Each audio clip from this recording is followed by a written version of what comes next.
Welcome. In front of me I have Xiaomi Watch S3 and I'm gonna show you how to unpair this watch from the iPhone.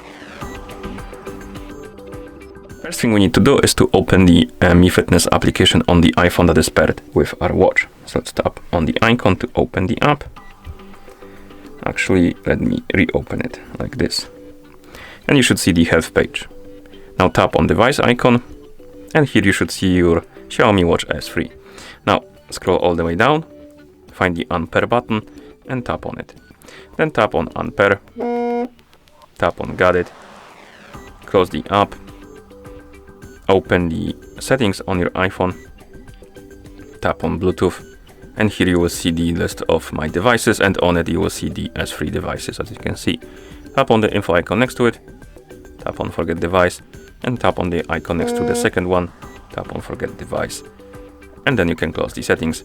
And that's how you unpair this watch from the iPhone. Thank you for watching.